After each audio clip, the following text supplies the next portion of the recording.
La ascensión de Jesús es una fiesta importante para nosotros porque nos habla del principio de la Iglesia tal como la conocemos ahora. Y por otro lado también es un hecho difícil de entender, porque en el Evangelio y en la primera lectura hoy vemos que se habla de que Jesús ascendió, fue subiendo al cielo. Pero evidentemente que eso también es una forma figurativa de hablar, no es que Jesús esté allá arriba en el cielo de una forma así como estaríamos nosotros, sentados con un cuerpo que necesita comer, dormir, etc. No es esa la situación que nos muestra la Biblia. De todas formas, lo importante es que Jesús cumple su misión en la tierra. La ascensión es, como decir, el último acto de toda esta obra de redención que empieza con la encarnación de Jesús hasta esta ascensión. Es la parte visible, la única parte de la historia, de los miles de años que tiene la humanidad sobre esta tierra, el único momento en que Jesús, el Hijo de Dios, tenía un cuerpo visible, palpable, como nosotros lo tenemos, digamos, y como se los mostró a los apóstoles después de la resurrección. Esta acción de Jesús de ascender al cielo es en el fondo un volver al Padre. Jesús, como miembro de la Trinidad, siempre estuvo con el Padre y no dejó de estar con el Padre cuando vivió entre nosotros, ni cuando murió en la cruz, ni cuando resucitó. Estuvo siempre unido al Padre y al Espíritu Santo. Pero, como diría San Agustín, Él bajó solo del cielo a salvarnos, pero no volvió solo, sino que vuelve con todos nosotros. Por supuesto, es un poco ridículo de hablar de que a través de la resurrección, de la ascensión de Jesús, hubo un cambio en la Trinidad, porque tampoco eso es correcto, digamos. Pero nos da una idea que esta ascensión de Jesús no es que Él volvió solo y los discípulos se quedaron mirando, como dice el pasaje sino que al volver al seno del Padre, lleva esa humanidad que Él eligió aceptar. O sea que nosotros estamos representados en el cielo por esa humanidad de Jesús. Lo que nosotros seremos el día de mañana en el cielo,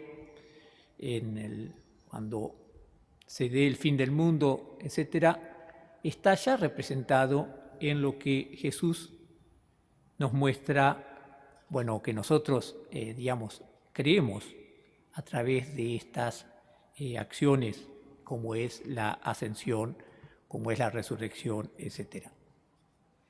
En ese sentido, aunque sea muy difícil de imaginar la situación o qué es lo que realmente pasó, qué es lo que pasa con un cuerpo glorificado, sin embargo, es una fiesta que nos da alegría, esperanza. Así como Jesús vino al mundo para predicar el Evangelio y lo rechazaron, lo mataron, lo crucificaron, aún así resucitó y está, como rezamos en el credo, a la derecha del Padre. Eso nos da también a nosotros esa esperanza que también nosotros, a pesar de los dolores, de las guerras, las contradicciones y de la muerte que todos alguna vez experimentaremos, a través de eso estamos seguros de que Jesús nos invita, Jesús ya nos hace parte de esa vida eterna. En el credo también nosotros decimos, creemos en la comunión de los santos. Y justamente una forma que tenemos nosotros de imaginar o de hablar de la comunión de los santos es justamente todas las personas que han vivido y que han muerto en el Señor. En la Iglesia especialmente recordamos a los santos como ejemplo principal, pero nuestra esperanza es que todos los que han muerto creyendo en el Señor, siguiendo su voluntad a pesar de los pecados, de las limitaciones, todos estaremos un día con Jesús. Así como en la primera lectura vemos que los apóstoles le preguntan a Jesús, ¿es ahora cuando vas a restaurar la soberanía de Israel? O sea, ellos también tenían inquietud, por así decirlo, curiosidad. Bueno, acá se acaba todo, con esto ya viene el reino de los cielos y se acaba el mundo. Un poco esa era la imagen que tenían ellos y que tal vez a veces tenemos nosotros. Pero Jesús les dice, no les toca a ustedes saber cuándo. O sea, así como le dijo eso a los discípulos, nos lo está diciendo a nosotros. No nos toca a nosotros conocer cuándo vendrá el fin del mundo o cuándo se hará cuándo la vida eterna se hará común a todos los hombres, a todos los seres humanos. O sea que Jesús les está diciendo a los apóstoles que así como hay cosas que entendemos que Él nos transmitió, hay otras que no nos transmite y que no entendemos. Y eso es parte de nuestra fe también. Si a ustedes alguna vez les parece difícil entender lo que es la resurrección, lo que es la Trinidad, etc., eso no es un problema. Dios no nos pide que entendamos esas cosas, sino que las creamos.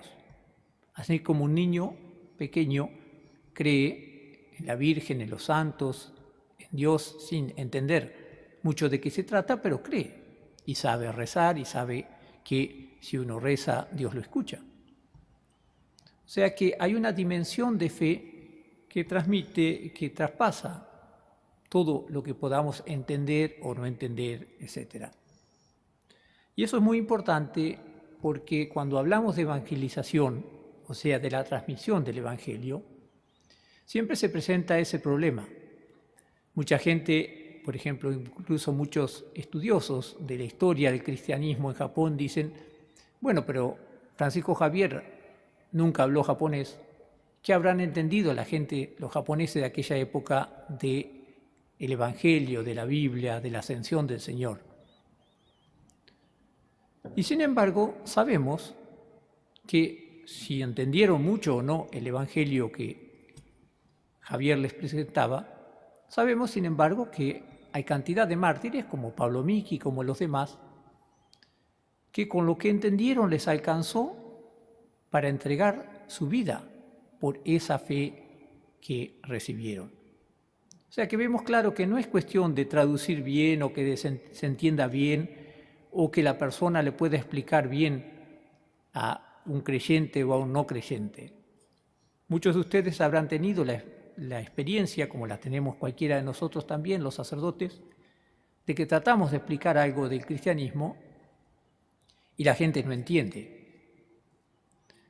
Pero más que desanimarnos es entender que, como les pasó a los apóstoles, no depende de entender o ser entendido. Por supuesto que uno tiene que tratar de usar el mejor lenguaje o las mejores formas de transmitir el Evangelio, pero depende de la acción del Espíritu Santo. Y es justamente lo que Jesús les dice. Cuando asciende al cielo les dice, esperen al Espíritu Santo que se les va a enviar desde lo alto. O sea, esa distancia física, por así decirlo, ellos lo veían a Jesús, comía con ellos.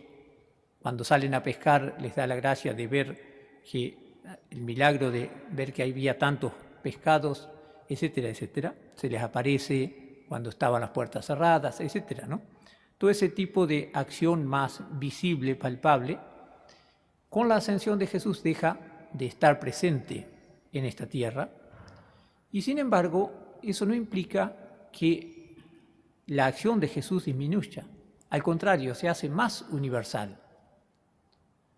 Lo que en ese momento era como una revelación privada para los apóstoles, se hace una revelación universal, o sea, todos los pueblos, aún los que no habían recibido el Evangelio, los que no conocían la Biblia, los que no habían visto a Jesús, como somos todos nosotros, digamos, ¿no? Que no hemos vivido en el tiempo de Jesús. Sin embargo, Dios nos da esa gracia del Espíritu Santo, de poder creer en Él y de poder confiar en que Él es nuestro Salvador. Otro de los datos que es importante recordar en este Evangelio y también en la primera lectura es que Jesús asciende desde una comunidad, o sea, los apóstoles se reúnen, están reunidos y rezan juntos. Y en esa comunidad orante, unida, es también donde llega el Espíritu Santo, como vamos a recordar la semana que viene. O sea que esa comunidad es muy importante para la fe y también para la evangelización, porque esa comunidad es la que en realidad transmite lo que Jesús nos quiere decir.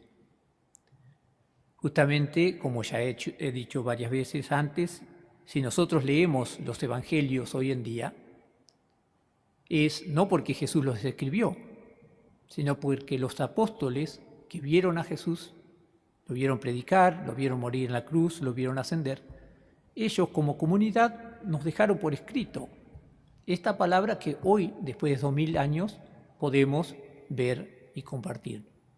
O sea que es esa comunidad la que transmite esa fe.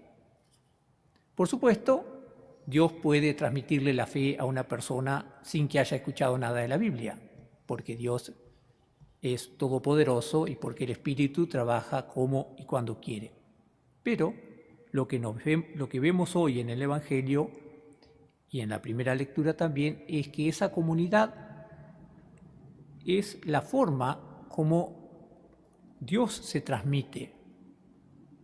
O sea, Dios quiere elegir esa comunidad para transmitir lo que Él dijo, lo que Él actuó. Y dicho de otra forma, lo que Dios mismo es, se transmite y se va a transmitir hasta el fin del mundo a través de esa comunidad. Por eso, a lo último del Evangelio de hoy dice, después de adorarlo, regresaron a Jerusalén y permanecían constantemente en el templo alabando a Dios. O sea que era una comunidad que rezaba y que esperaba al Espíritu Santo. Nosotros también estamos llamados a ser una comunidad que reza y que a través de esa oración se siente impulsada a transmitir a Jesús. Pidamos entonces en esta fiesta que a pesar de todos los problemas que hay en el mundo, de las guerras, violencias, etc., que podamos realmente sentirnos confortados, sentirnos con la esperanza y con la alegría de saber que Jesucristo ha vencido todas esas debilidades, todos esos problemas y está con nosotros ahora y estará también con nosotros en el cielo algún día cuando terminemos cada uno de nosotros esta vida aquí en la tierra.